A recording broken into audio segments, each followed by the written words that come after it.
Bonjour, Anin, Tanse, Kakigekwen, Indigenous. My given name is Ashley Richard, and my spirit name is Forever Woman. And that's a name that was gifted to me by an elder named Teddy Boy here on Treaty One territory, where I am very humbly and excited to be joining today's webinar. My name is Ashley, as I mentioned, and I'm actually working at the University of Manitoba on two programs for the Diversity Institute. I'm the Associate Director for the Women Entrepreneurship Knowledge Hub Indigenous Strategy, as well as the 50/30 Challenge. And so I'm based here at home, but really closely affiliated with our Manitoba Hub, which is the Asper School of Business at the University of Manitoba. And so we are located on Treaty One territory, which is the traditional lands of the Anishinaabe, Cree, Oji-Cree, Dakota, and Dene peoples, and homeland of the Red River Métis. And I know that with today's webinar, we're going to be joined by folks from right across Canada and potentially Turtle Island. So I'd love if you are able to access the chat function. I'm not sure, but I'd love for people to pop in the traditional territory that they are joining from.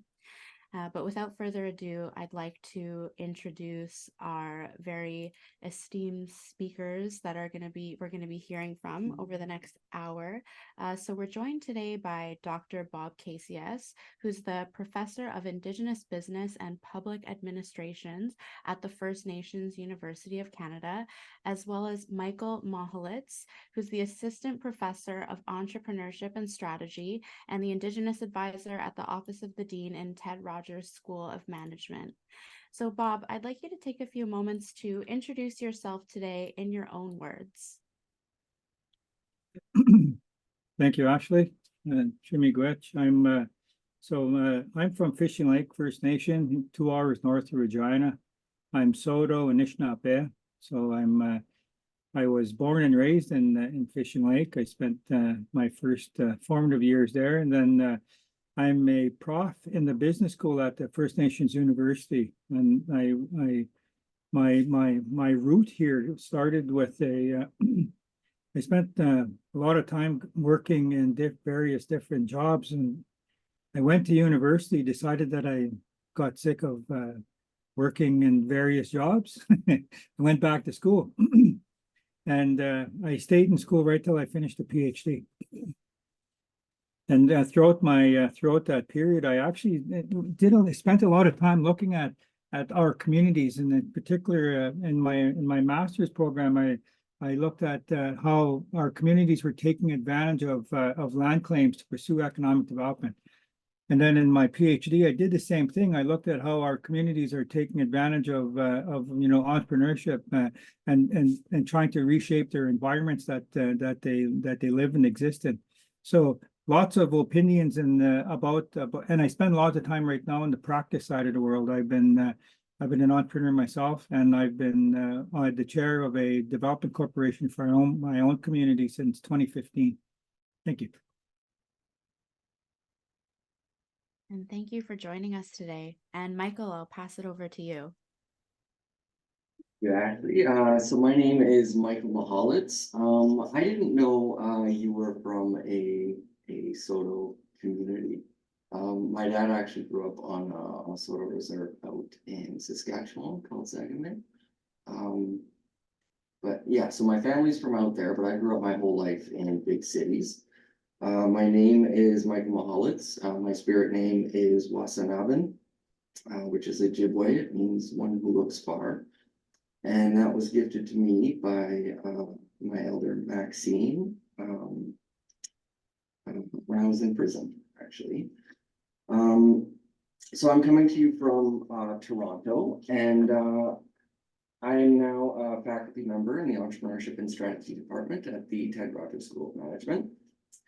I did both of my degrees at TRSM. I started with a bachelor degree with an entrepreneurship major, and then I later switched to economics, part of that story. And then I continued on to do my Master of Science in Management with a focus on behavioral economics. And currently I'm a PhD student at the University of Glasgow in the Accounting and Finance program at the Adam Smith Business School. And so a lot of my research right now is focused on using tools from behavioral economics, behavioral finance to better understand educational disparities in Canada, specifically why groups that have the highest returns to post-secondary education have disproportionately lower rates of educational attainment, and why this trend is actually most prominent in qualifications that have higher earnings premium. So it doesn't make sense with the existing theories, and so I'm trying to sort of further develop our understanding of these issues. I'm also the Indigenous advisor in the Office of the Dean at the Ted Rogers School of Management. And so in that role, I'm tasked with leading the development of different protocols and processes that address barriers to Indigenous student enrollment.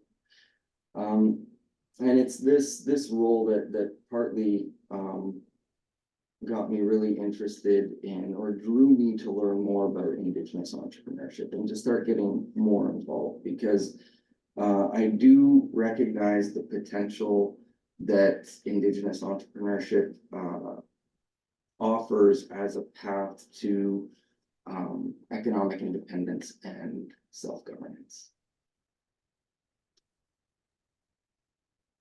We had the opportunity of having a really fulsome discussion just in our preparation call for this panel discussion today. So before I get into the questions that we had planned to answer, I just want to throw one at you both because it's related to our discussion. So what does Indigenous entrepreneurship mean to you? And I'll start with you, Michael, because you just started to go there.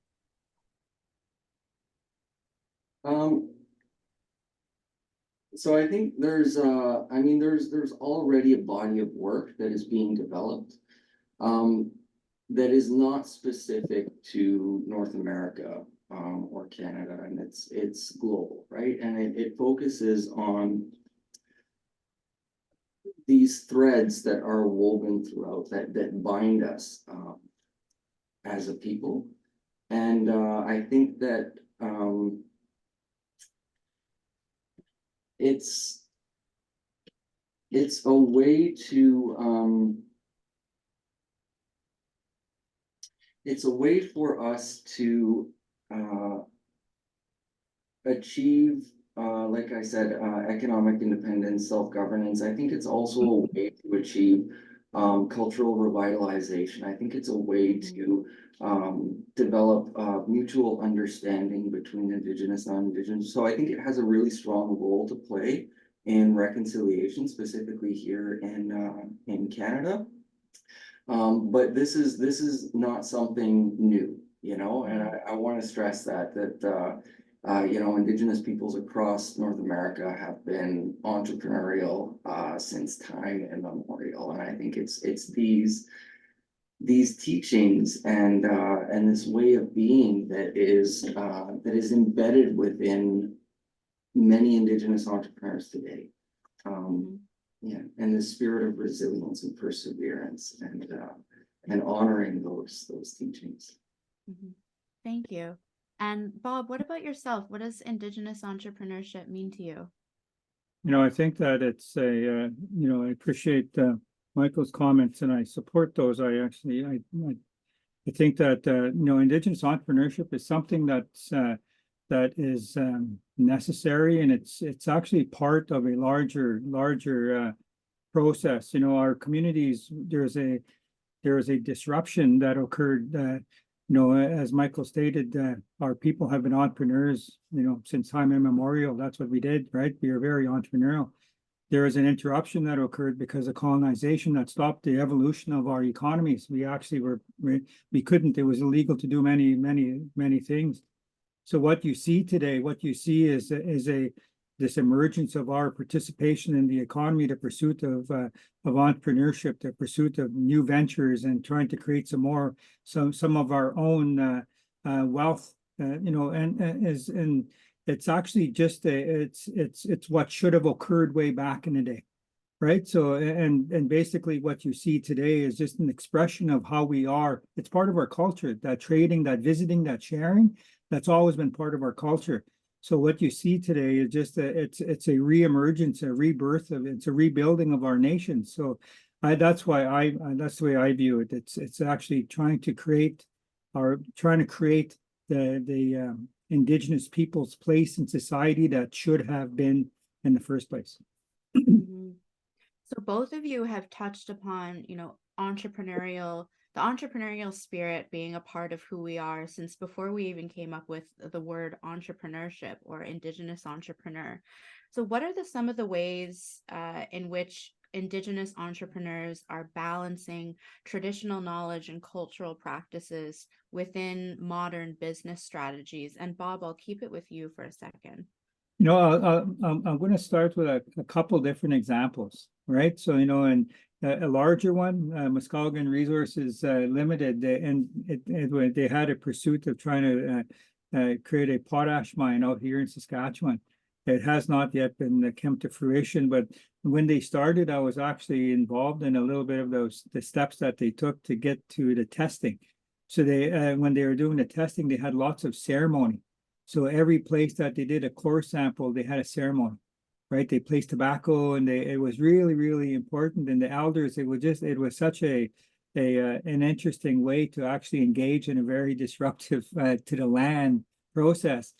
Sunshine Drilling, I was involved with them. Is a horizontal direction drilling company here in Saskatchewan. I had a relationship with them for when they first started, and when every place that they went started out with ceremony on the land, right? Because they're going to disrupt that land, right? So, Brandy Morris, her Brandy Royal Beauty, she actually is a botanist. She's trained herself, and I think she has some formal education as a botanist, but she creates skincare products from all kinds of, and she has she has a strong desire to maintain a connection to the land. They go out and make these clay bowls on the land that they so it's just an interesting way to infuse her culture into a product, right? Miosuin Salon she's all over the news all the time. Jennifer Dubois, she owns this company called Miosuin Salon. That's a salon that's you're an Indigenous salon when you're in there, but it's all traditional salon services, right? And one thing that they do that's really quite interesting is that they have one day where they're traveling to a community. They take all their equipment to a community and they offer services to these communities. They went so far as going from Regina to a community in Labrador that had the money to bring them there, and they spent a few days providing services to those folks. So, and it's a salon, right? So it's a very unique approach to community engagement, to giving back to the community, and that's part of the values, that's part of the processes that many of our Indigenous entrepreneurs pursue. Thanks, Bob. And Michael, what about yourself? What are some of the ways that you've seen Indigenous businesses incorporate traditions into their modern business strategies? Well, I'm located in Toronto, and so there's a large Ojibwe, Anishinaabe population, and so I see a lot of those teachings within different entrepreneurial pursuits. Notably, I think the seven grandfather teachings, and these are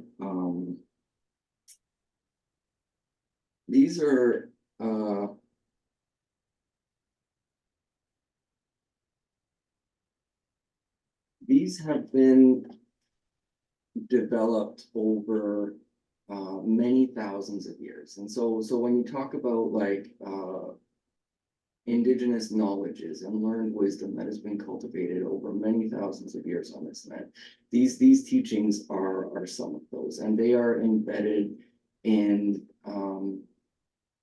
how we exist in the world and interact with the world around us. And I think you can see these very clearly embedded in the very DNA of a lot of Indigenous organizations, particularly in this area, and guiding decision making at every level of these organizations.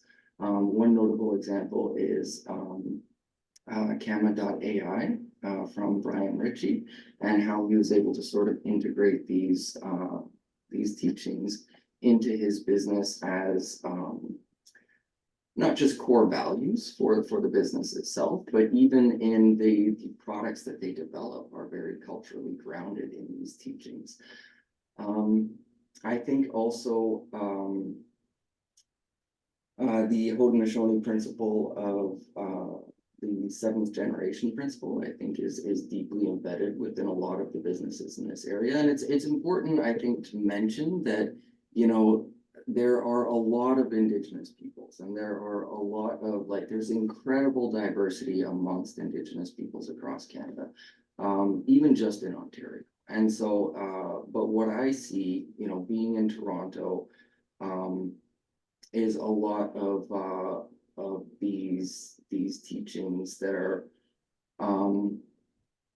a lot of entrepreneurs that are living these teachings and principles, you know. And I think about the seventh generation principle and how this is sort of like, it forms the basis of the long-term orientation of Indigenous businesses, and how they make decisions keeping in mind the next 7 generations. Another really good example is Cheekbone Beauty, and I'm a huge fan of Jen Harper. She's doing, you know, incredible things, and how she's able to sort of blend Indigenous knowledges, ways of being with how she operates, you know. And if you've ever worked with the grandfather teachings, it's not about knowing exactly what they're all about, right? It's about learning that for yourself, and it's about that journey of understanding what these teachings mean to you personally in your life, and how they affect the way that you exist and interact in the world. And so I think that's sort of that's what it's all about. And so it's going to be, I think, slightly different across different businesses and organizations, but I certainly see that.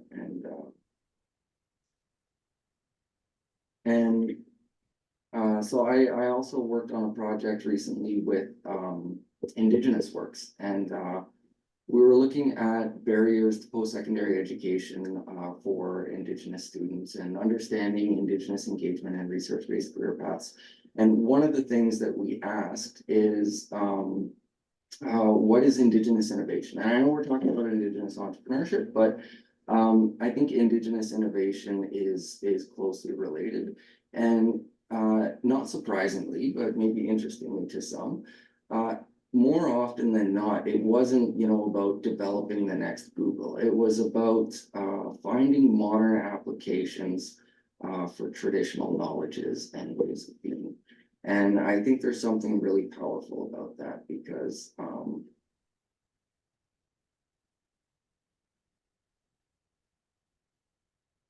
sorry, maybe I'll end it there. No, I appreciate you taking the time to articulate and being really mindful about your answers. I agree a lot with what both of you are sharing, especially about how a lot of Indigenous entrepreneurs, they really are inherently embodying a lot of the traditions and teachings that we have. Like, we don't wake up every day and think, okay, I have to go to these meetings today. How am I going to honor the 7 grandfather teachings in each of these meetings?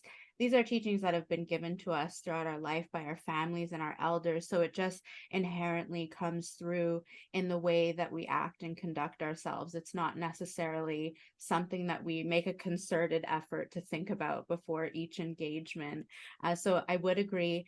And I loved where you were going just now with Indigenous innovation. It's not about creating something new. It really, a lot of it does have to do with that cultural revitalization piece. It's like, we were entrepreneurial and we were innovative and have been, and there was a disruption. And in that disruption, this disconnection from teachings in the land. And we need to collectively and, community driven, figure out how we can bring that back. What is it, and determine for ourselves, community by community, what does innovation and entrepreneurship mean for us? Because they are very closely related. Mhm. If you've ever seen me speak before, a lot of you know my cat Taco. She always needs to make an appearance when I'm talking. So on to my next question. What can governments and organizations change in order to empower Indigenous entrepreneurs? And Bob, I'll just pass it to you because you're already unmuted. One of the bigger issues that exists out there is the fraudulent misrepresentation of Indigenous identity, right? Because that's a big issue, and there's it exists all over, and it creates challenges for access to programs, for access to opportunities. In procurement, it's a big concern. There's a whole lot of communities that are pursuing development. We have I'm on the board of a dev corp right now, and we're pursuing all kinds of contracts with one big mining company and with municipalities, and there's already a couple different times where we ran up against a company that has very questionable heritage, right? But they've identified themselves as being Indigenous. So, and there's the National Aboriginal Economic Development Board, in one of the reports that they wrote in 2021 suggested that there was about 70,000 different organizations that were giving out Indigenous identity cards. And that's insane, right? So, that's a big issue. Right, and I think that there's another important category of work that organizations and governments need to do, and that's supporting our youth. There's so much different ways that our youth are being engaged in and trying to recognize entrepreneurship, business development, business as an opportunity for them. Right, because many of us younger people, we grew up in communities where we didn't have the role model. We didn't see an Indigenous person who was a business person, right? So we didn't see ourselves in those types of roles, right? So, and nowadays, the more that we can support our youth and seeing those types of opportunities and recognizing that they have the potential to actually engage in that type of work, that's amazing, right? So, and there's ways of doing this. Like, for example, we have our own little Indigenous Youth Entrepreneurship Camp at the university. 10 to 12-year-old grades 10 to 12 come here in the summer and they engage in this entrepreneurship exercise. So, and that's really an important, and we've had a couple different youth finish that and then go on to be an entrepreneur, right? So, and lots of different things like that, and there's another really important area of work that's needed across government, across organizations. That's the continuing education of their own knowledge about Indigenous people, right? And there's still a lot of lack of awareness of why we are the way we are today in this day and age. Right, so there's still a lack of awareness. Well, they understand. Oh, there's residential schools and that type of thing, but there is not the empathy, the understanding of colonization's impact, and how that still creates so many different areas of inequity in education, in health, and some of these certainly. The entrepreneurship ecosystem, the larger ecosystem, is impacted by all these various elements of colonization still today, right? So I think that government and organizations have a large role to play as collectives and as individuals in trying to understand the nature of our environment, the nature of how we support. I'll just back up once, like, the one salon that I mentioned, right? So she's in a city. It's a very Indigenous identity. It's an Indigenous identified salon.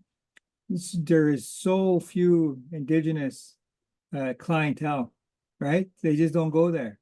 So that's kind of that's a bit of a problem. But there's other, and I don't know if that's just a particular issue concerning a salon, because I know that there's many other businesses that actually are engaging with non-Indigenous clients, tourists all the time, right? All, you know, so that's their main body of market.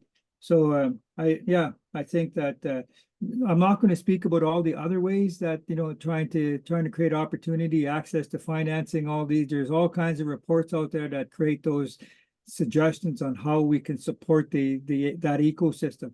I think that there's a lot of other factors at play that can contribute to our success. Mm-hmm. So you talked about, you know, there is this inherent sometimes hesitation that's rooted in, you know, maybe not racism, but just unawareness in supporting an Indigenous-owned business. There's sometimes a tendency to support the non-Indigenous counterpart who's offering the same service. You talked about making sure that employees and staff at all levels are aware of not only the history of colonization and how it affects today, but making sure that they understand how to be true agents and moving forward in truth and reconciliation.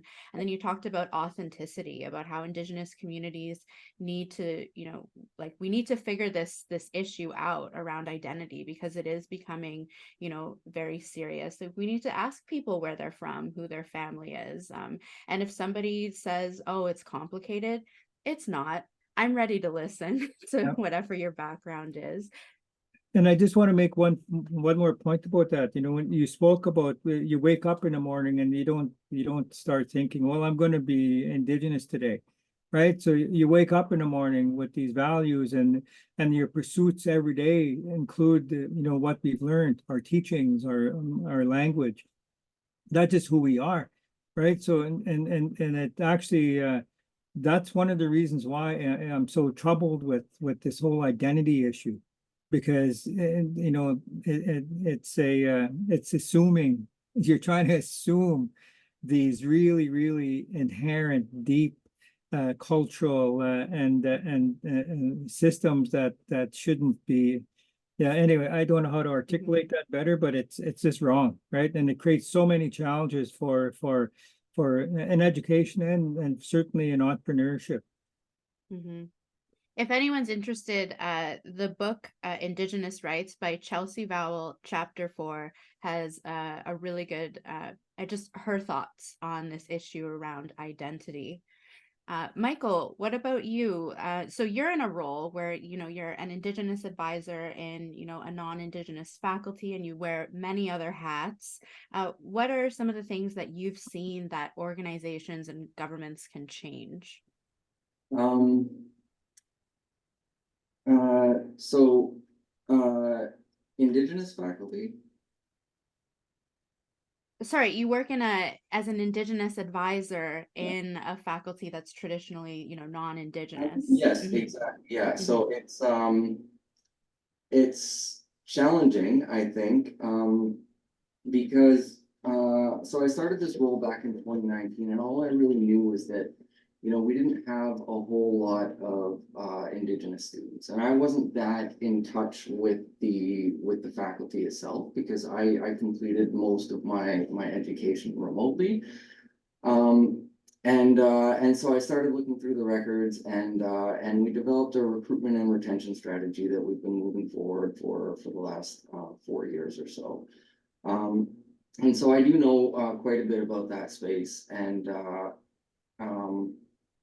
it's challenging. You know, I think as Indigenous advisor, as the only Indigenous faculty member within the Ted Rogers School of Management, I think people draw on me a lot for a lot of different things. But as I sort of transition to this new role, I will be passing that off to somebody else, and hopefully provide some opportunities of pathway to academia for someone else. And so that's looking forward to that. But no, it has been very stressful, especially the increased attention after the discoveries in the at the sites of former residential schools. And you know, that it was you know, I felt a need to really push forward with a lot of these different initiatives, because it's like people were actually listening, you know. And so that it took up, you know, these were things that I've been working on for a long time, but then when people start listening, it's like, okay, we need to move on this. And so I think that created a sense of urgency that was, it took a lot out of me in the end of the day, but we have been making some really good changes. I think, you know, in response to your question, what can governments and organizations change to empower Indigenous entrepreneurs? I think it starts with education. I think it's a process of learning. I think it's a process of unlearning. On the Indigenous side, I think about you know, how the education system was weaponized against Indigenous peoples to eradicate Indigenous culture, right, and assimilate Indigenous peoples into European culture, and the effect that that had on, you know, essentially the mass alienation of Indigenous peoples from the education system in this country, and things that we need to change. I think there's a roadmap for that. I think it's the Truth and Reconciliation Commission of Canada 94 calls to action. And I think sometimes that has been misused or not fully enacted in the spirit of which it was created. Because it wasn't about just developing a bunch of different initiatives. It was about making meaningful changes in the way that they operate. To be more inclusive of Indigenous peoples and culture and ways of being in knowledge systems, epistemologies.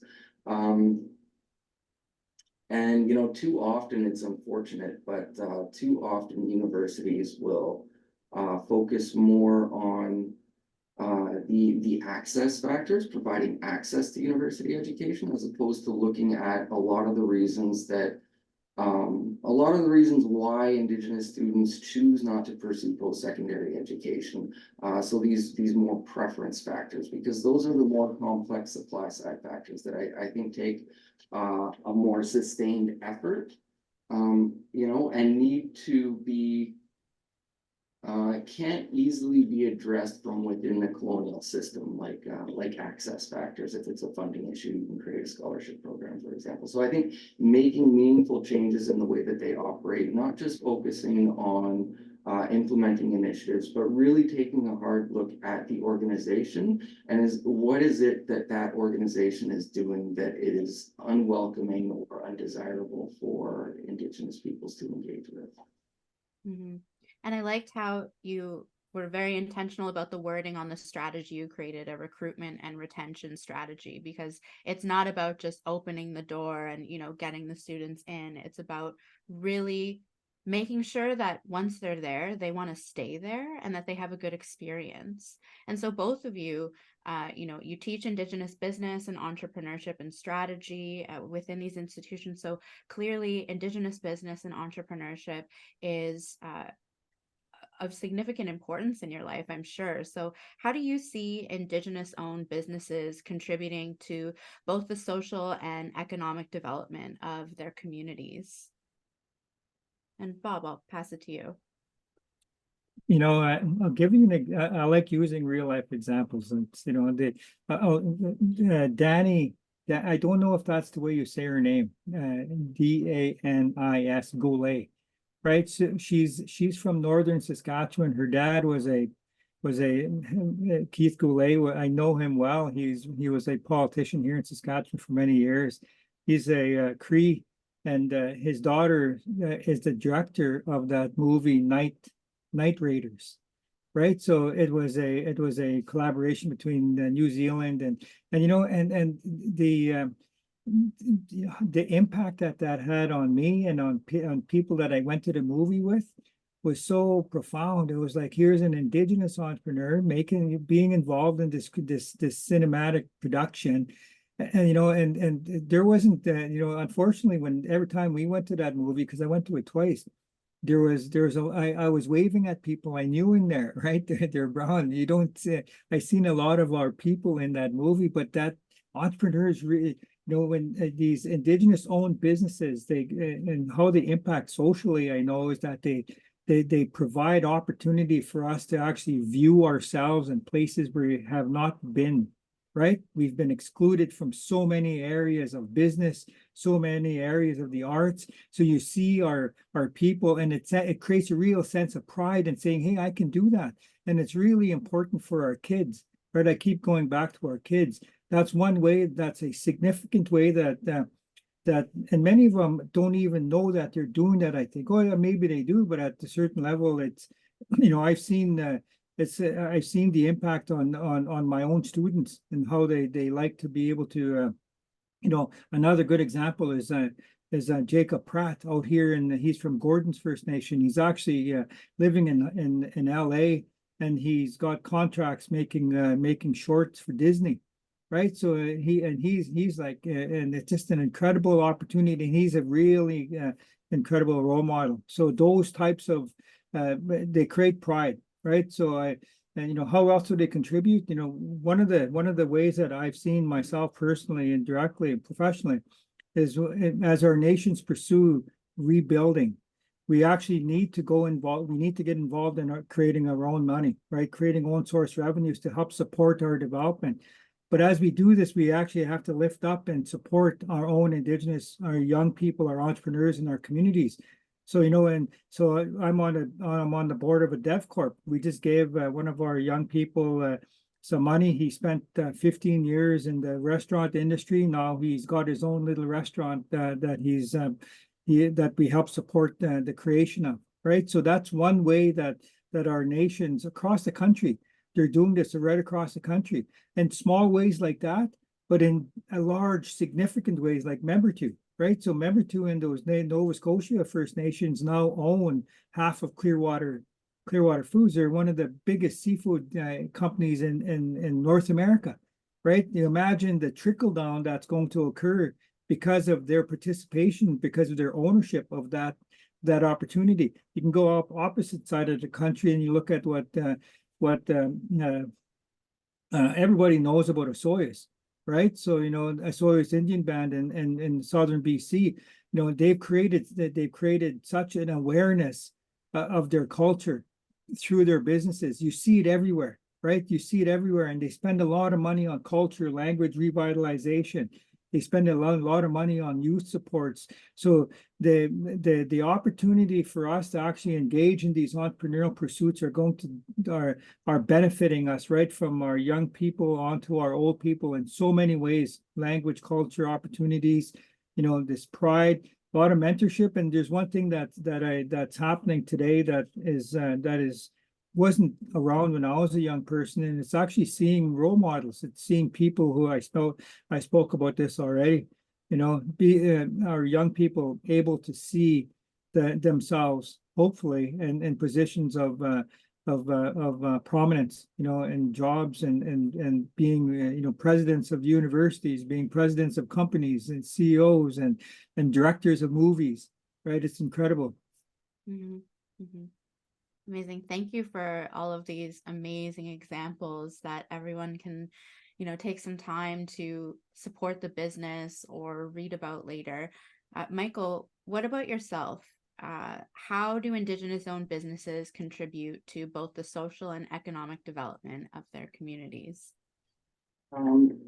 So I'm not sure I want to follow Bob's answer, but this is I think very strong community orientation is ingrained within a lot of Indigenous entrepreneurs, and often you will see it's not just about the economic incentives of creating a corporation. I think there are a lot of different aspects to Indigenous entrepreneurship. We talk about like the double bottom line, the triple bottom line for Indigenous entrepreneurship, the quadruple bottom line. And a lot of that has to do with purpose and culture and cultural revitalization and, the role that they play in bridging that divide between Indigenous and non-Indigenous peoples in this country, and, keeping those traditions alive. I think they're doing incredible work. And we are seeing more and more, Indigenous entrepreneurs. in this country. It's, you know, one of the fastest growing, or the fastest growing demographic of entrepreneurs in Canada right now is Indigenous entrepreneurs. You know, population is much younger than the general population. Indigenous peoples tend to start businesses much sooner, and so it's not a surprise that that Indigenous entrepreneurs are growing and growing fast, and poised to grow in the coming decades also, and thriving. You know, now more than ever before. I think there are a lot of opportunities now that there might not have been even just, you know, 5, 10, 20 years ago. We're seeing a lot of Indigenous entrepreneurs getting involved in a broader range of industries. So things like tourism, arts and media, information communications technology, a lot of different eco-friendly ventures. And these are in part fueled by this shift in consumer demands, because, you know, increasingly society demands more from companies than just great products. You know, they want them to have great products, but they also want them to have a social mission and an environmental mission. And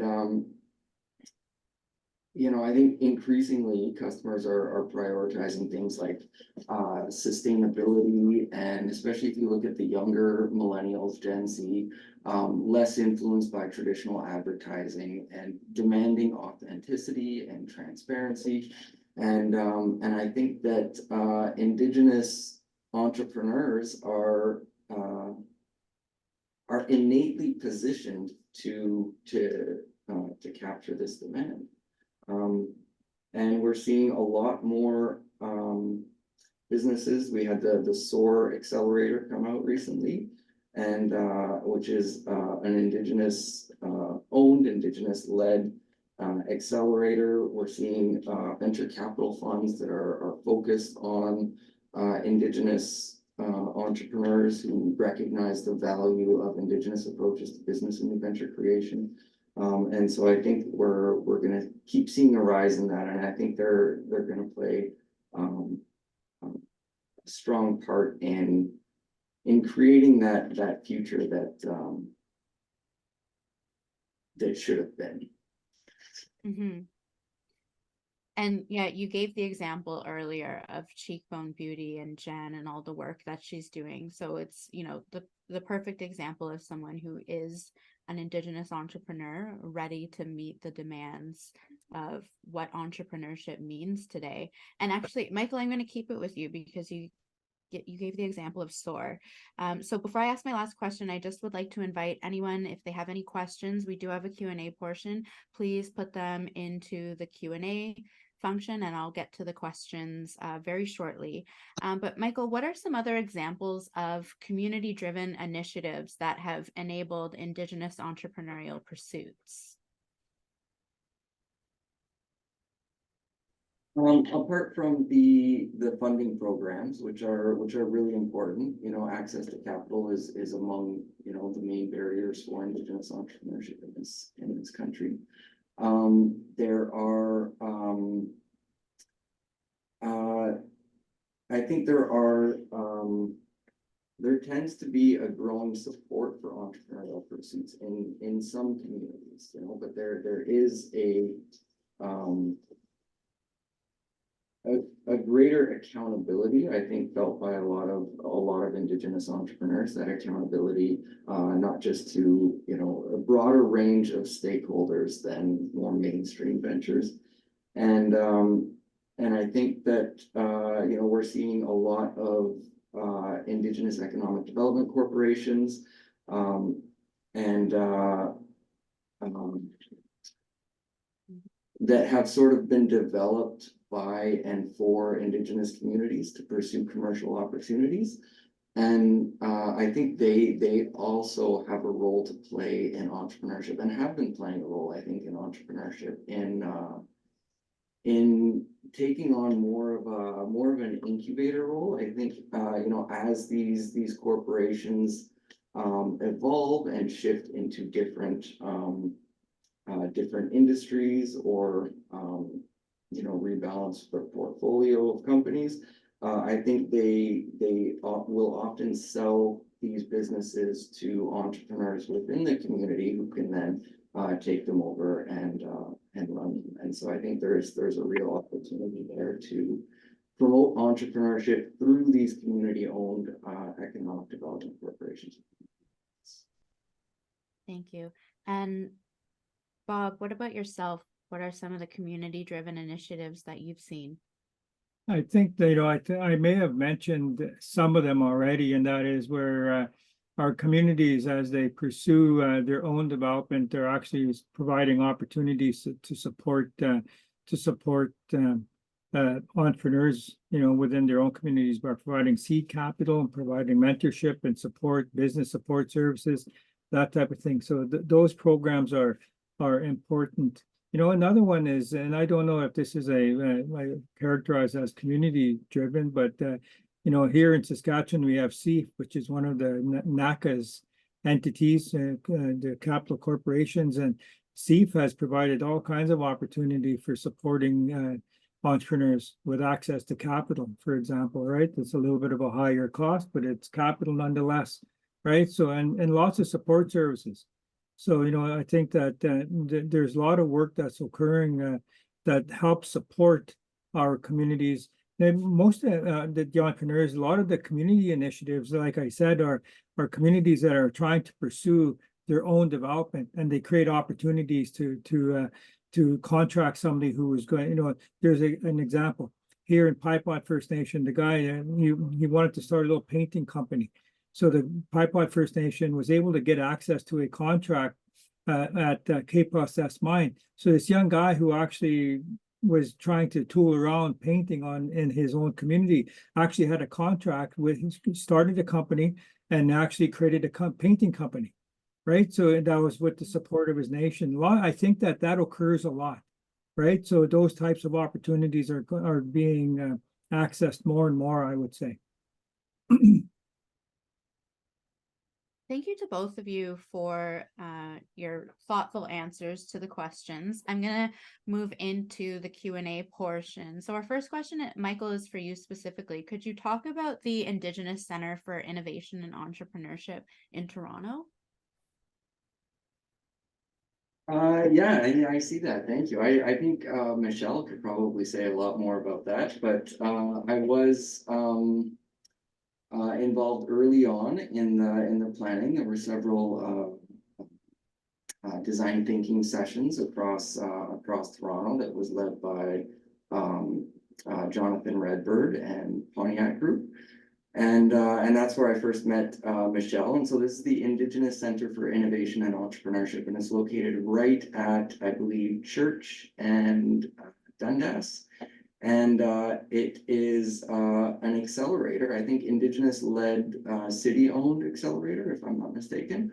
And in order to provide space for Indigenous entrepreneurs to pursue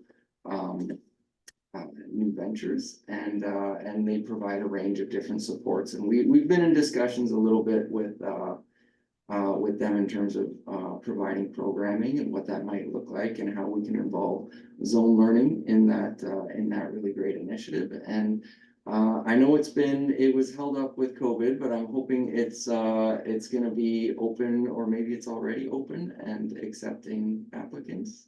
But yeah, Michelle is the project manager on that, so I definitely want to give a shout out to Michelle and ICIE for all the great work that they're doing. That's amazing. And Jonathan Redbird is great. Actually, Jonathan and I interestingly enough, went to high school, college, and university together, but we never knew each other until our master's program. And we were so shocked. We had been on this entire journey together without knowing each other. We have another question from the audience for both of you. What have you seen being done to support Indigenous women entrepreneurs to help them overcome the barriers that are specific to them? Bob, I'll start with you. I'll take it. Yeah. So I mentioned Brandy Royale Beauty. So Brandy Morris, way back when she first started this, she took her business plan, and her sister and I had a conversation about it. And And I told her how much work she needed on her business plan. She's got the knowledge, she knows her product, she knows how to make them, she's got the right, she, you know so what we did though is we actually encouraged her to reach out. Women Entrepreneurs of Saskatchewan, WESC, actually helped her, right? They helped her with her business plan. They helped her with a little bit of seed capital. They helped her with mentorship, and so they were actually able to help her grow, where she has a website, she has, so she's doing a lot because of the support that she was able to get from WESC.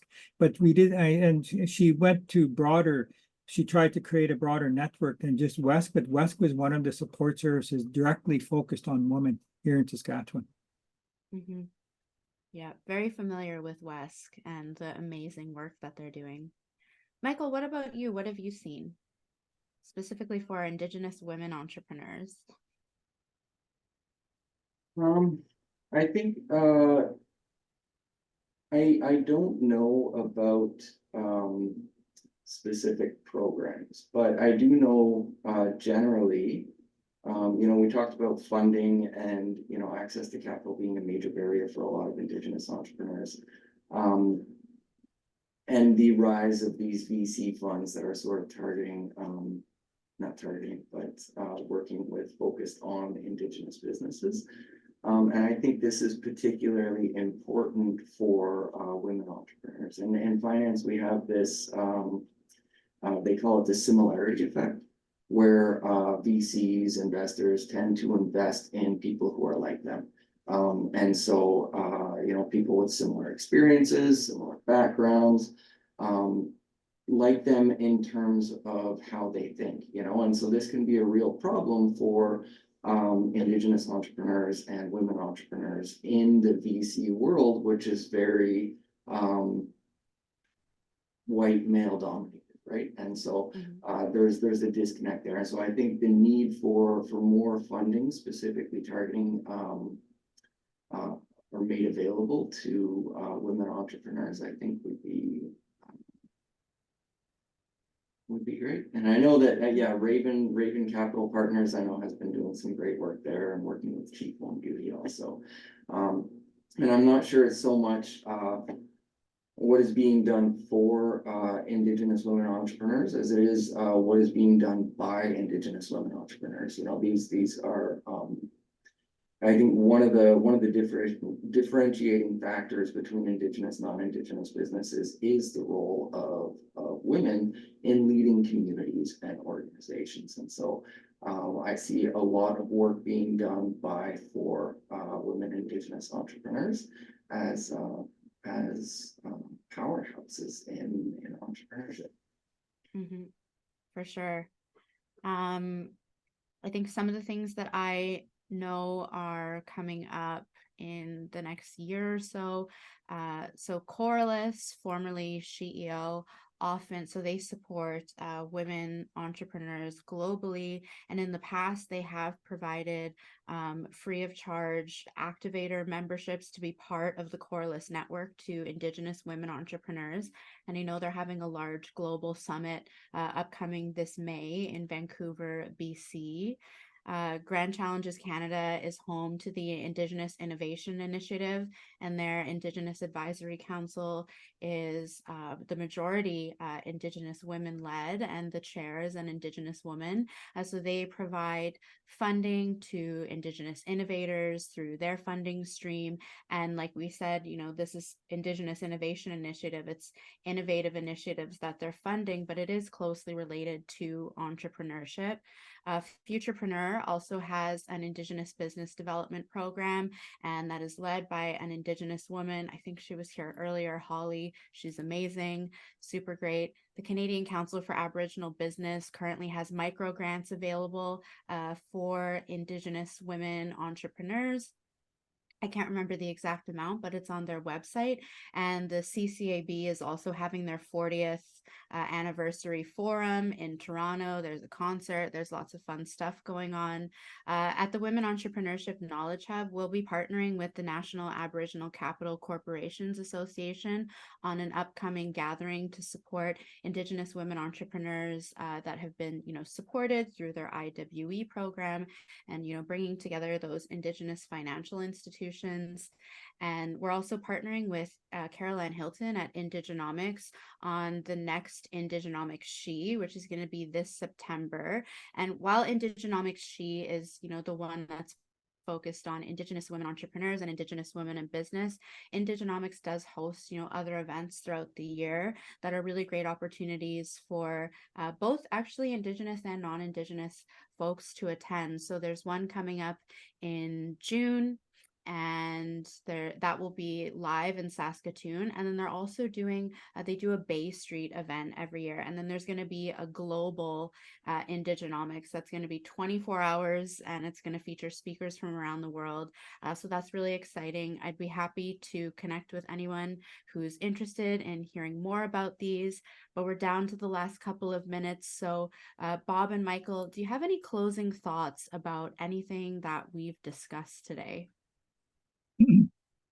No, I'll just say, thank you for the opportunity to have this discussion. I think it's always important to share and to talk about these types of important issues. And I think my closing comments are, I look forward to what's coming. Right, there's so many new opportunities. Everything that you mentioned, there's so much. There's so much initiatives, people out there that are pursuing this type of important work. So, I, for one, look forward to our youth and my grandchildren's experience as they grow up. So, thank you. Thank you, Bob. And Michael.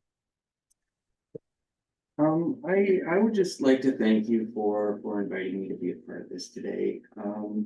And also mention that there's a lot of work that needs to be done, and that everyone has a role to play, and that this doesn't end after a few initiatives, and that this is ongoing. So I would encourage everyone to get involved in some way, and start engaging in that process of learning and learning, so that we can build a brighter future. Amazing.